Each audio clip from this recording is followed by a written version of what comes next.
Page 127 of the Ministry of Healing. So we're going to go there again, because what that page contains is everything that we need as medical missionaries. So the only hope of better things is the education of people in the right principles. Let the physicians teach the people that restorative power lies not in drugs, but in nature. Disease is an effort of nature to free the system from conditions that arise because of a violation of the laws of health. In case of sickness, we're told three things. In case of sickness, the cause must be ascertained, wrong habits corrected,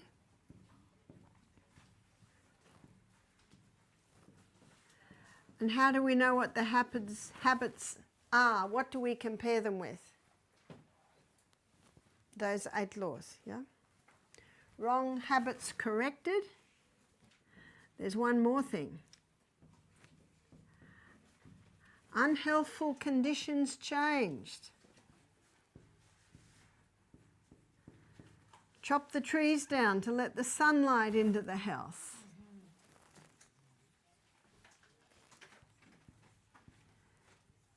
Get a window into the bathroom so you get fresh air in there to stop the mold growth. So, unhealthful conditions changed. That's the first three.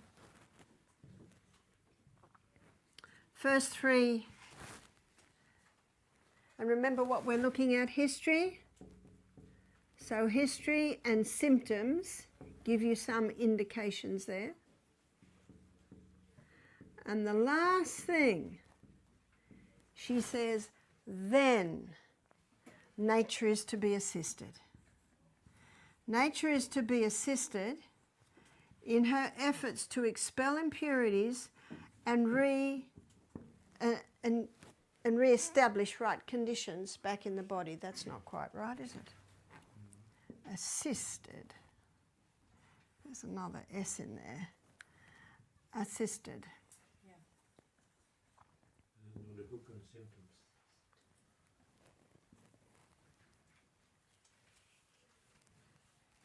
And this is where the water therapies come into it. So we're making the afternoon meetings more practical. So even though it's not practically possible for everyone to do the water treatments, what I want to do is go through the basic principles behind the water therapies.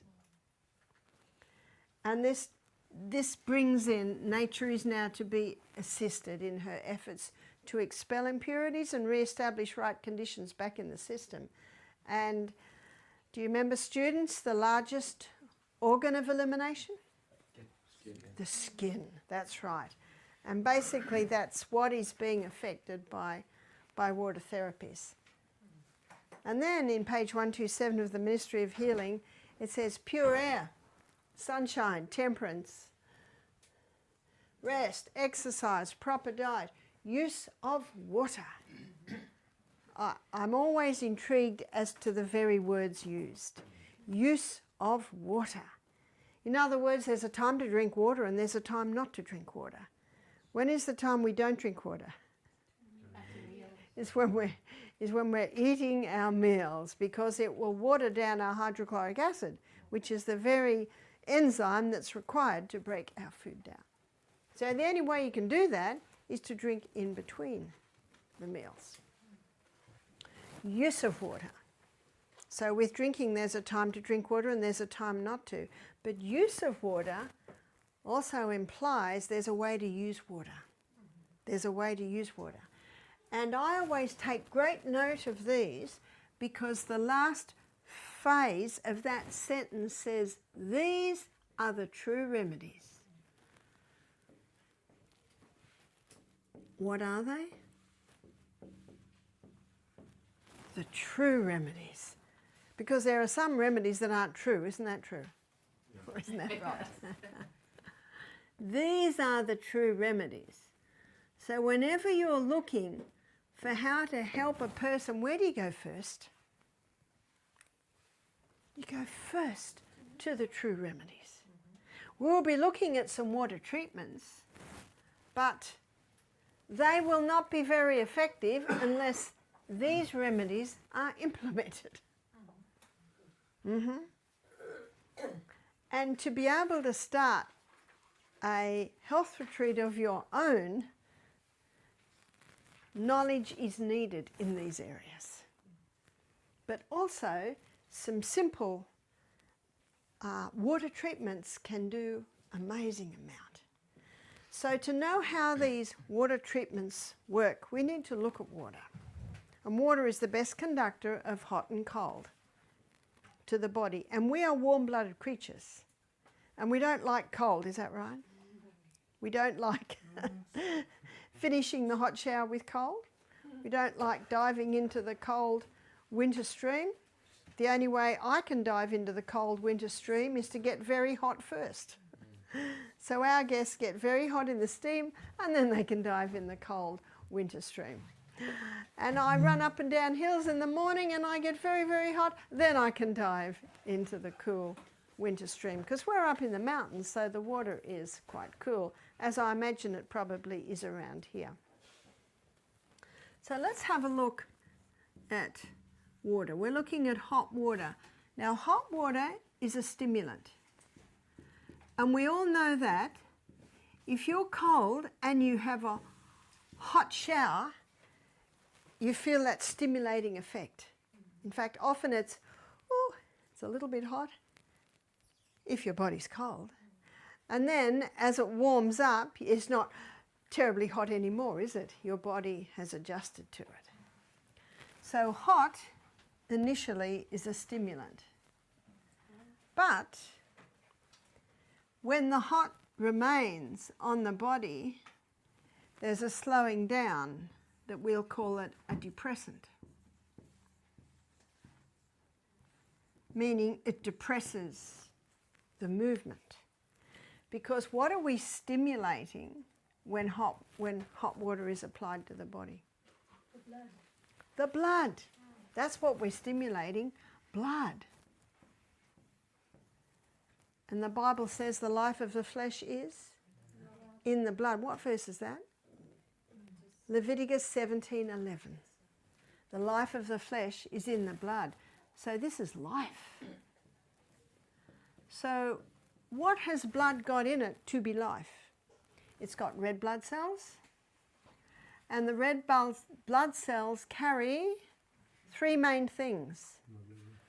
They carry, and it's the hemoglobin on the red blood that carries oxygen, the most vital element needed for life.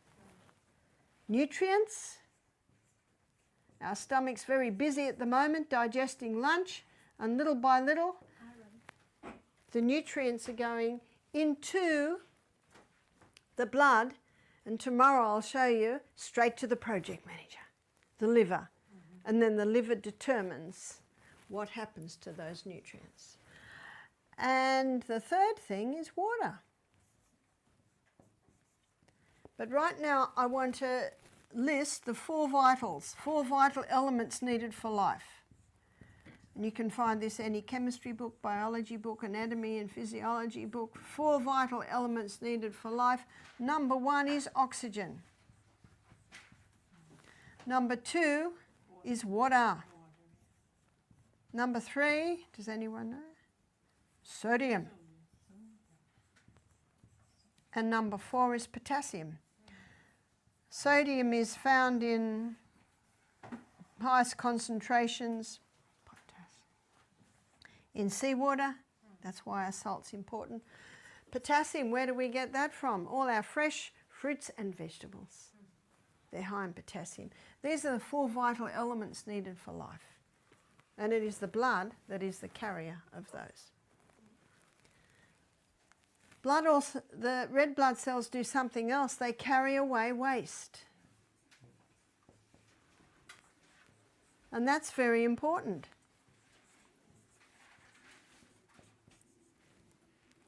The red blood cells are the oxygen carriers, the nutrient carriers, the water carriers, and that carries away waste. That's an important part.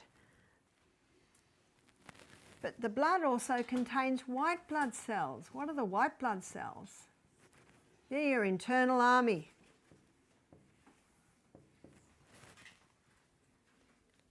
No wonder the Bible calls the blood the life of the flesh. And no matter what the problem in your body, all it needs is blood.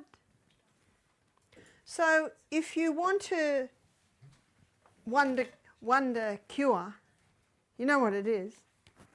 Blood. It's the blood.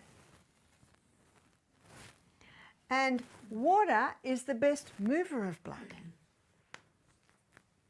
So I want to show you how water affects the blood.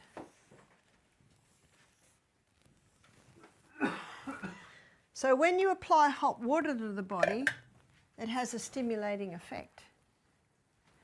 And it takes approximately 3 minutes to get from the stimulating effect to the depressing effect. Cold. When you first apply cold to the body, what's the effect? It's a stimulant, that's right. In fact, it's the best stimulant there is. A young man who's a friend of mine, he got into the habit of having coffee every morning. And he rang me one day and he said, I found something better than coffee. I said, oh, I'm so glad. He said, I finish my hot shower with cold in the morning. It's a stimulating effect.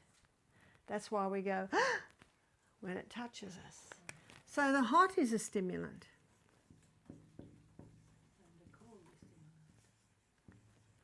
But it's not long once the cold, or once the person is in the cold water before what happens? Depression. This is why so many people died when the Titanic went down. There were many people in that water and their body just stopped. It just stopped. And they usually just laid their hand down and appeared to go to sleep, but they actually drifted into death. And you might have heard stories of mother and the little children caught out in the snow, and the little children just want to lay down and sleep. And we can't. We must keep moving because they would die. Because that's what the effect of cold. And so when we first apply cold to the body, the stimulation that we experience is a reaction.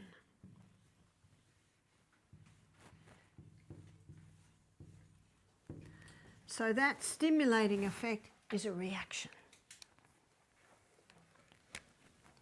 How long does it take to get from stimulant to depression? 30 seconds. That's right, 30 seconds. That's not long, is it? 30 seconds. Now, the intrinsic factor of cold is that it's a depressant.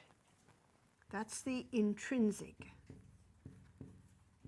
effect of cold. It is a depressant. The intrinsic factor of hot is stimulation.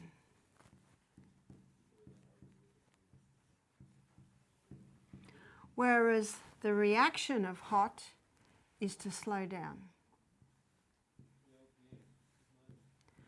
So what we do to move blood, because I think we've just determined any part of the body that's not working well, we need more blood. So what we do is we use the intrinsic effect of heat and we use the reaction effect of cold. So let's have a look at this. Let's say someone has just sprained their ankle and the foot is swelling and they're in a lot of pain. We'll do 3 minutes hot, 30 seconds cold, and we do that 3 times. Now, if the response is this, because you're looking for your response, if the response is the swelling's not going down after 1 dip of hot and 1 dip of cold, go to 1 minute hot and 1 minute cold, because we actually want a very much slowing down of the inflammatory response in there, in the foot. Can you see how you're also looking at response there? So, but this is the rule of thumb, is 3 minutes hot. And where would we use 3 minutes hot? So you see, whenever you've got an inflammatory condition, you want to use a little less hot and a little more cold. 30 seconds, ice. And usually it is done 3 times. Because the body's getting exhausted. Because a huge amount of blood is being drawn into that area. So it takes a lot of energy from the body. Now sometimes if the person, you do it 3 times and they go, can we do more? If they're vibrant and fairly fit, they can probably take a little bit more. If it's a little child or an elderly person, you might just say, we'll do it again in an hour. We'll do it again in 2 hours. So it's very important that you watch responses. So let me tell you of a little 7-year-old boy. His mother came to see me, this a few years ago in New Zealand. And when he came in, I could see his finger was twice the size. It was all red, and the swelling on top, it was all yellow. And I said, so what are we doing there? History. I said, what happened to the finger? And the mother said, oh, the doctor says it's cellulitis. Do you know what cellulitis is? Yeah. Inflammation of the cell. Now that's not rocket science, is it? But why? Why is it inflamed? So I went a little bit further with my history. Did anything happen to that finger? Because you just don't wake up with a finger like that. Unless a spider's crawled on you and bitten your finger. But you see, still there's a cause. In case of sickness, ascertain the cause. She said, well, he had a blister there and he was playing with his little cars in the dirt and the blister broke. So what have we got going in there? We've got going in the broken skin, we've got dirt. Now your skin is like a suit of armour. And that suit of armour is to keep any harmful pathogens, dirt out, yeah? Now it's broken and now it's getting in. So very, very quickly, the body sets up an immune response.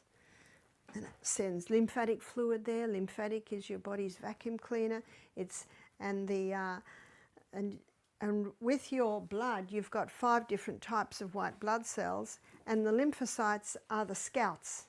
So they contact the neutrophils, and they come in abundance. So you've got swelling, and all that yellow on top. Remember, it's dead white blood cells. What often happens in an injury, the blood tends to sit or pool in that area. So what we've got to do is move fresh supplies in and get the old out. So I questioned a little bit more. I said, what have you been doing? Oh, he's on his 2nd course of antibiotics. And it still looks like that. And what's the definition of insanity? To do what you've always done and expect different results. And I'm not criticising this mother. She didn't know what else to do. Can you see these stories that I relate show you that the only hope of better things is the education of people in the right principles? She said he's on painkillers because it's so painful. Do you know that most pain is due to inflammation? And if you can get inflammation down, you can get pain down. And this is an incredibly effective way to get inflammation down. He's also on sleeping tablets. He's 7. I said, can I try something? See what you're doing? You're getting permission. This is where the I comes in. I never do anything without permission. So I said to the mother, can I try something? And to the little boy, yes. So I got 2 cups, one with hot water and a kettle of boiling water. One with cold water with a few ice cubes. And I've got to work with this little boy. And you know, God is not a God of force, is he?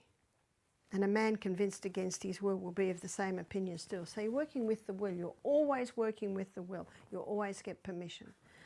So I said to him, put a good finger into the hot water. Oh yeah, that's quite nice. So now he is willing to put his sore finger in, because you see what he's just done? He's just gained a bit of confidence because the good finger liked it. He put his sore finger in. Oh, what am I watching for a response? So I put an ice cube in the hot water. And I said, try that now. After a few minutes, he said, ah, yes. Now the first hot wasn't really hot, because his finger was so tender. But I know that after the cold, he'll be able to handle more hot. So how long in the hot? 3 minutes.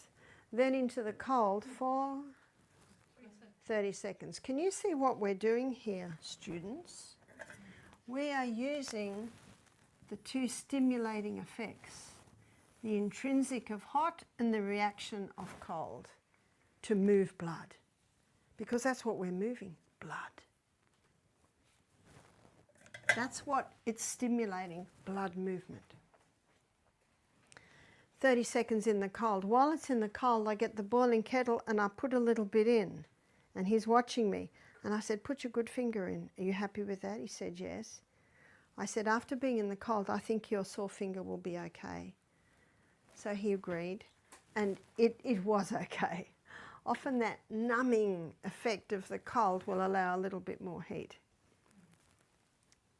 How long did I have it in the hot? 3 minutes. Using the intrinsic factor of hot, which is stimulation. And then back into the cold. The little boy started to smile. What does this response tell you? He's getting relief. Already? What are we up to now? We're up to about 7 minutes, is that right? Yeah. 7 minutes. And he's getting relief. How long does it take a painkiller to take effect? Half hour? Yeah. 7 minutes. Back into the hot. Again, I put a little bit more boiling in. He's watching me. I'm smiling. Smile all the time. You know what the smile says to children? Everything's good. That's why I've said to mothers before, when you go into your sick child, don't frown and don't look worried. Smile, even though you're terrified. Smile. Because that can compound the whole situation. And finished with 30 seconds cold. Because we're warm-blooded creatures, you always start with the warm and you always finish with the cold. And then we dried it off. And that little boy had the biggest smile on his face. Now his body language told me, I think his pain level had reduced by more than 50%. He was very happy. And then I grated a potato, made a poultice. We'll be looking at that in another afternoon session, and we certainly will be able to more demonstrate that. That's more possible.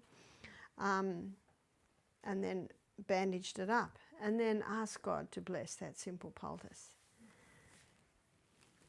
His mother said, what will I do now? I said, you could do it every few hours. He'll tell you when he needs it.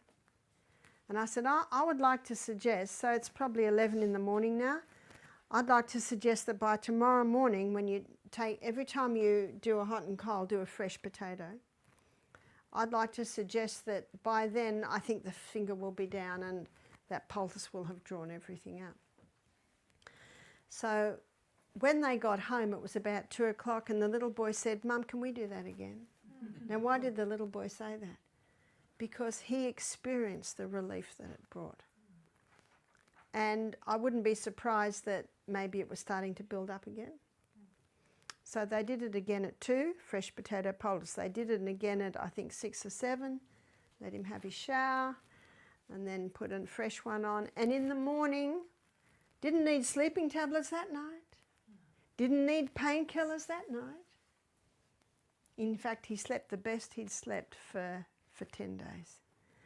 And then in the morning, she said, when they took the poultice off, everything just came out. Wow. Do I need to advise them anymore? Can you see what they're doing now? If it works, do it. So if it's good, do it again. If the pain comes back in 2 hours, do it every 2 hours.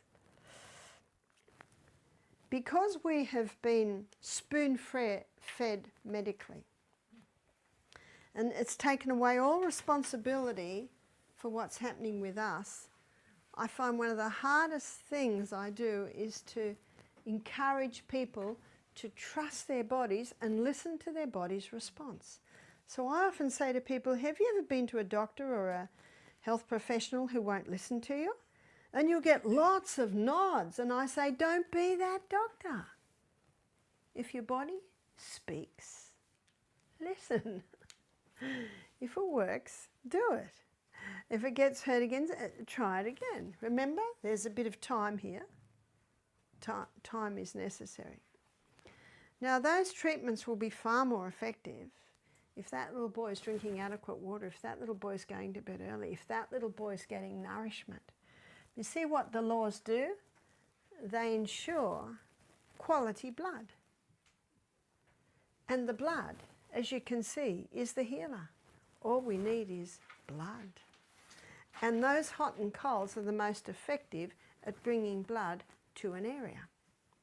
So you can do hands, you can do feet. Our exercise coordinator was playing soccer with his boys and he twisted his knee.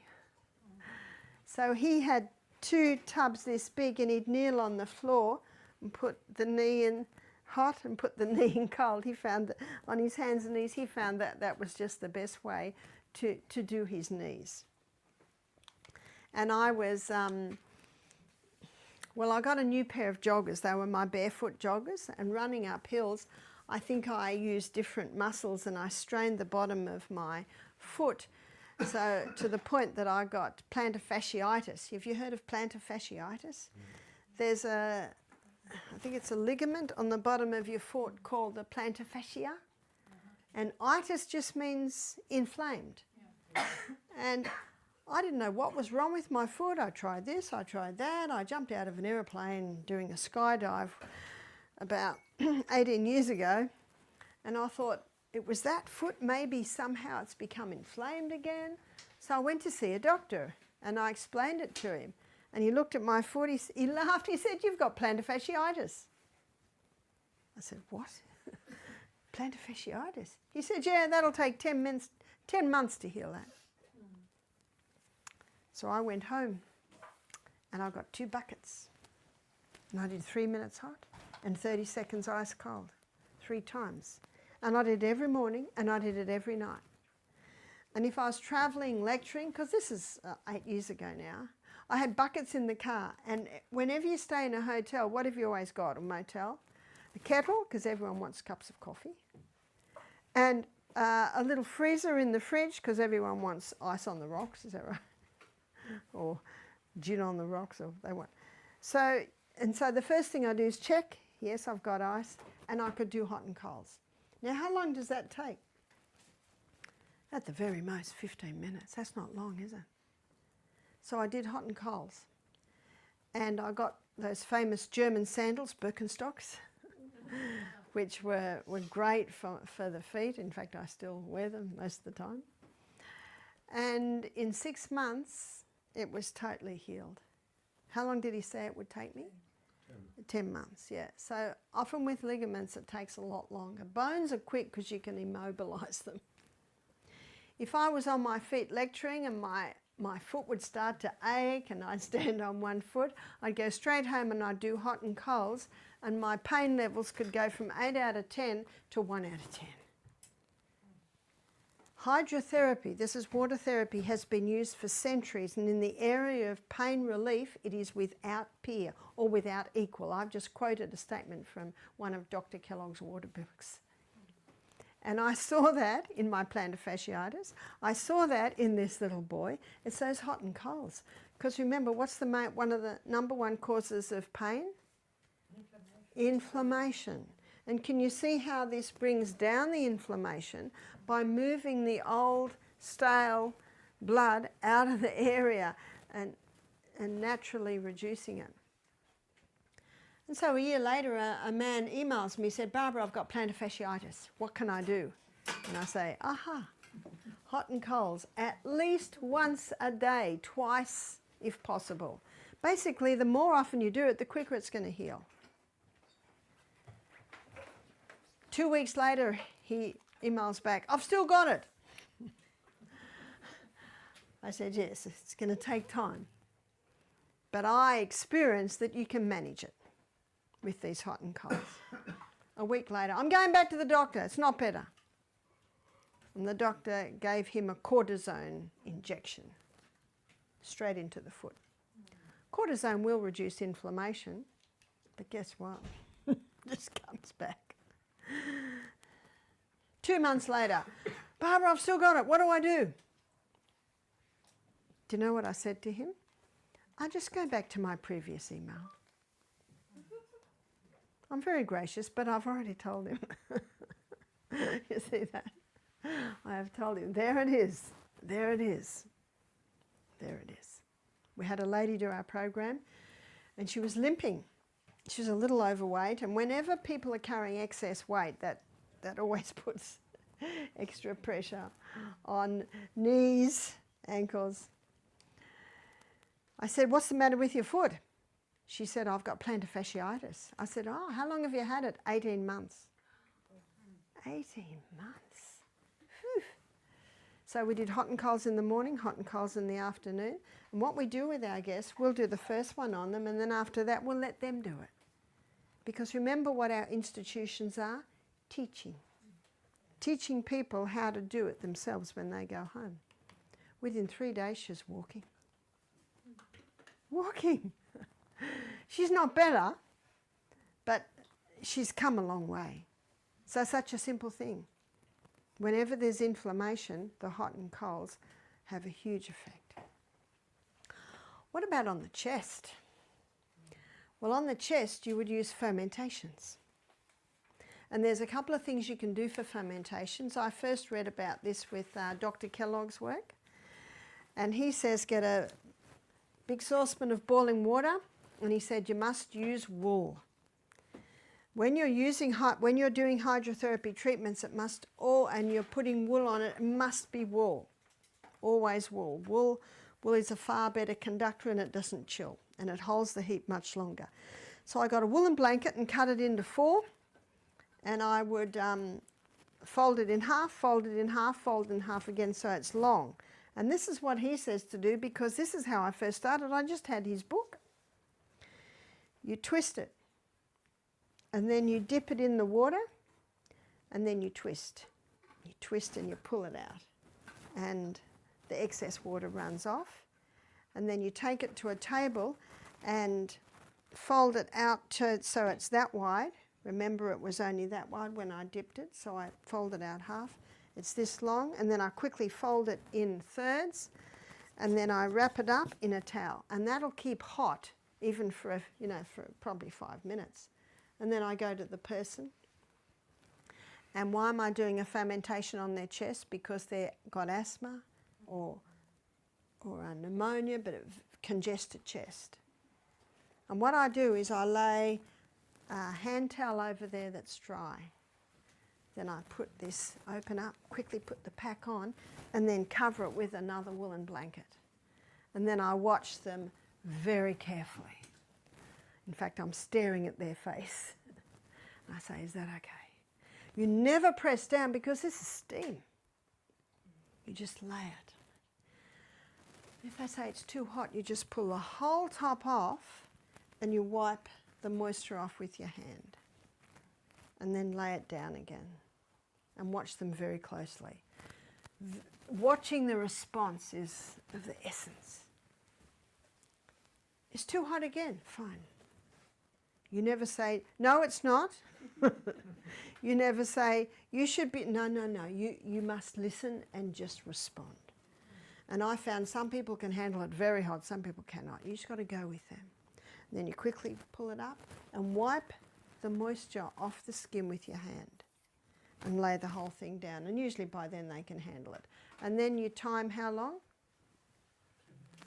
3 minutes. And then take it off and you have a bowl with iced water. You have a couple of washes. Because you wipe it over, it'll only take a few seconds. By then the washer's hot. So you've got another one there. You use the other one, then the other one there. And so that you're icing it for about 30 seconds. And they might give a little scream, but you smile very sweetly and say you're getting a great reaction there. And then you dry the whole area off and cover. And then you might have already got a hot compress ready, or do it again. Dip it, wring it out. Now, what a lot of people do now is they'll get wool or a towel, they'll wet it, wring it out, they'll put it in a microwave, and you can get it very hot in a microwave. There is a use for your microwave. I can't think of anything else. So that's a quick way that a lot of people choose to do now.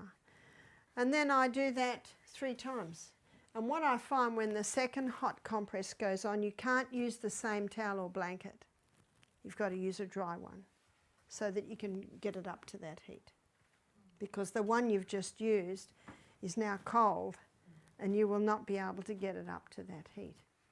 Because what I find is the third hot, they can usually handle it hotter because they've got used to the hot, and then the cold helps them to cope with that.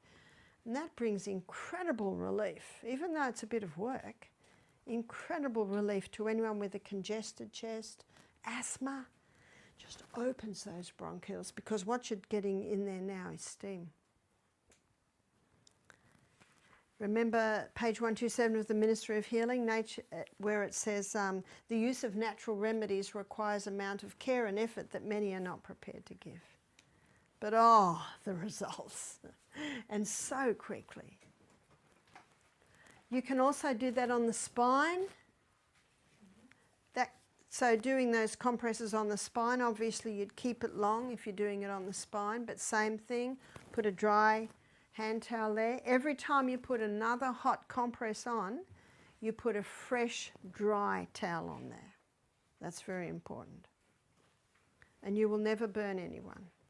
If they say it's too hot, you take the water off the chest, the condensation, because that can get quite hot. So you scoop that off with your hand and then lay the pack back down again. Again, watching your patient very, very carefully.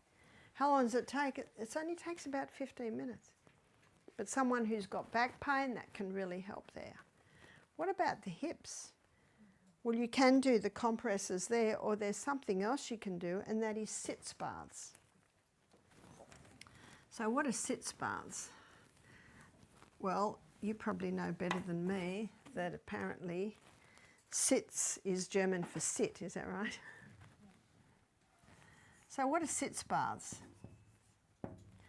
Sitz baths is doing this same process, but they're sitting. They're sitting the hips in that area. So it would basically, you want 2 baths big enough for the person to sit in. So they're basically like this. And there's the water there. So the water is to cover probably from waist to mid-thigh. And they sit in the hot for 3 minutes. Now, someone especially who's sensitive to cold, when they're doing the hot and cold, they can have their feet in hot water. So again, the hot for 3 minutes, and then out of the hot into the same sort of tub, but cold. So let's say this is the hot, and that's hot. So we've got another tub here, and this one's the cold.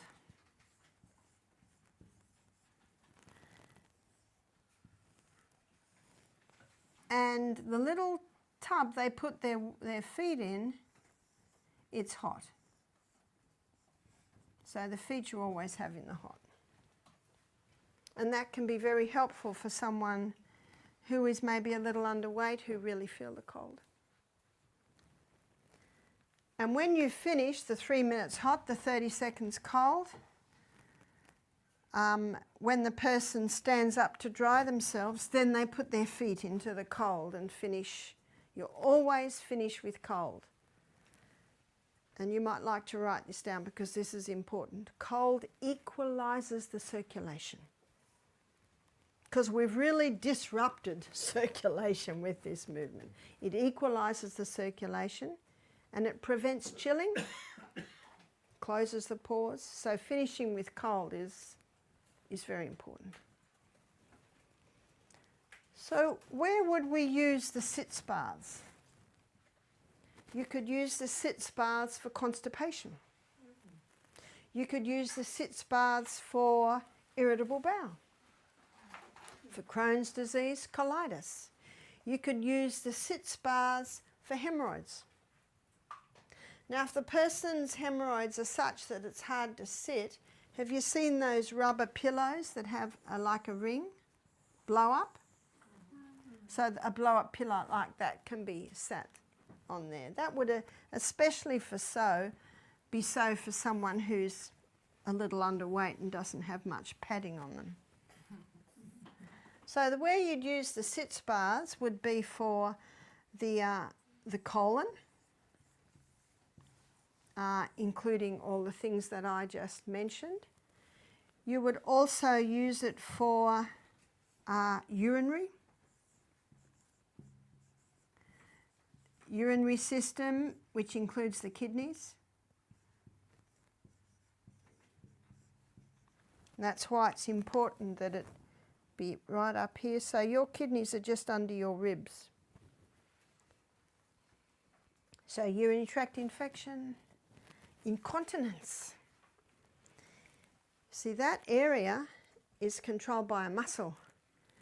And the hot and colds onto muscles tones and strengthens them.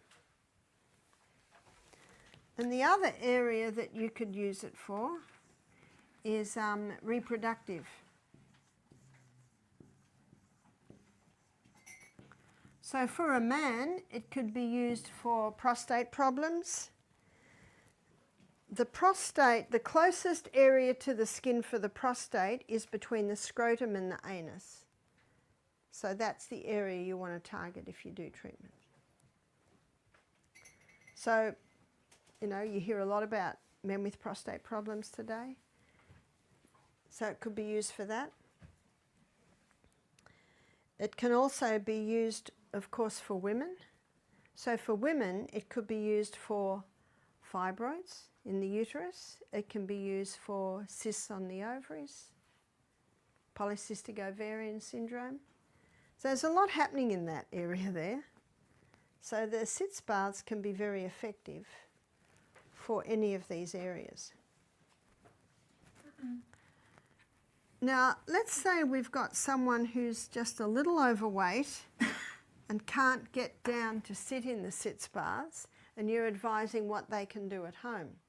What they can do at home is they can do it in a bath. So here's the bath and here's the water. So they sit in the bath, and the only part they allow into the bath is their feet and their hips. And after 3 minutes, they can sit up, and maybe they'll have a bowl of cold ice water with a towel, and they can wrap that around and wrap it maybe between their legs, depending on exactly where the problem is. And that will warm up quickly. So you've got another one there, and quickly swap it over so that you try and get about 30 seconds of cold to that area. So that is another way that it can be done if sitting in the sitz baths is not possible. Necessity is the mother of invention. So you find a way to be able to do it. But they are very powerful. And I'm going to give you a story to illustrate. We had a young man come and do our program. He was 15, and he was having accidents in the classroom with his bowels. You can imagine how embarrassing that is for a 15-year-old. Sometimes he had diarrhea, that's when he had the accidents, and sometimes he had constipation when he didn't have accidents then.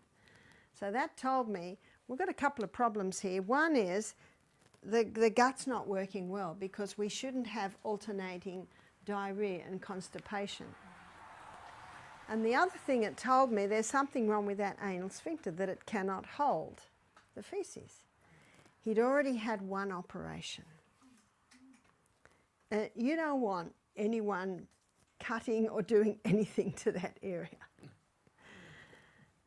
And they didn't want to do another one, as you can imagine. So what we did was we did sitz baths on him every morning and every afternoon. And we assessed the gastrointestinal tract. So he had no diarrhea when he was with us. Things were running well. But he did the sitz baths twice a day. Now, I've got to be realistic, and that's why it's very important as medical missionaries, we are also social workers. There's no use making a program for someone if they just can't do it or not going to do it. That's why it's very important to always be watching the person's response. So how is this 15-year-old boy who goes to school going to do that in the morning? So what I said to him was, keep to the diet, and that'll prevent you getting diarrhea so that you're less likely to have an accident, and do the sitz baths every evening. So my suggestion is, let's say you have your shower at 8:30, do the sitz baths at 8:15. So do the sitz baths and go straight into your shower and go to bed. So can you see I'm making a reachable program for him? By the end of the week, this young man was so excited. Can you imagine how embarrassing it is for a 15-year-old? Can you imagine his future? Is he going to be able to have a girlfriend? Will he ever be able to get married? But will he ever be able to... Wow. And often the medical profession at that point come in with the antidepressants. Phew. What will that do? Oh, that'll constipate him even more, but then... Well, that'll stop him having accidents, but then when he gets constipated, it'll bring even more pressure in the area. Can you see the vicious cycle that starts to happen? So he was able to buy 2 tubs, and my suggestion is that he do this for 30 days, non-stop. Because when you do these sitz baths, say you do one sitz bath, you have an effect. Did you know that the next sitz bath, the effect is doubled? So, I don't know, you do the maths on that. How powerful is number 30? Because the next one intensifies the action of the previous one. And that's why we say 30 days. And then you can have a break for a month. If you want to do it again, do it for another 30 days. I didn't hear back from this young man. Sometimes no news is good news, is that right? Mm-hmm. But we had a lady come 3 years later. So the boy's 19 now. She said, have you heard? I said, no, we haven't. She said, he's totally healed. Totally healed. She said, he's just gone on an overseas trip with his parents. He's got a girlfriend. They're thinking of getting married in a few years. How nice. What fixed him? The body. The body when given the right conditions. Where's the if? The human body will heal itself if given the right conditions. All he did was sit in hot and cold water. It's a very powerful treatment, incredibly powerful. We had a young lady do our program, and she was a very beautiful woman. She was a career woman, and she had a little skin tag, maybe 1 centimetre long, near her anus. She wanted me to have a look. She said, Barbara, I'm thinking of having it cut out. I said, don't. I said, does it cause you any problems? She said, well, no, I just don't want it there. Well, I like to suggest no one sees it. But she made the choice to have it cut. Her husband rang me. He said she can't work, she can't do anything, she's in so much pain. Can you imagine a cut and stitch in that area? That's what they used to do for forms of torture. I said, bring her to the retreat. So they brought her to the retreat. She was a mess. She just cried half the day. She was in so much pain. She didn't want to take painkillers because if she took painkillers, that would constipate her more. So we did sit spas. And she was able to sit quite comfortably. If she couldn't sit comfortably, we'd put the ring there. Even just, you know, those blow-up neck pillows, you could even half blow that up and put it down and they could sit on that. And we just saw every day she got better and better. And we put a little poultice on that at night. You need something very soft and very soothing for the area. I think we used slippery elm, which is very soothing. When her husband came to pick her up, she was standing there smiling and she walked out. He could not believe the difference. Now, she's not better, but she's come so far. She didn't have to take any painkillers because the hot and the colds did it. What did the hot and colds do? They just increased blood to that area. What does that mean? More oxygen, more nutrients, more water, more waste is carried away. And so her wound could heal so much quicker because of that. So simple and yet so powerful, so incredibly powerful. Dr. Kellogg has written something like, he's written textbooks on hydrotherapy, which is water therapy. But what I want to do this afternoon, I want to show you how it works. I want to show you why it affects the body in such a dramatic way. And I wanted to give you some simple treatments that you'll be able to use in your health facility.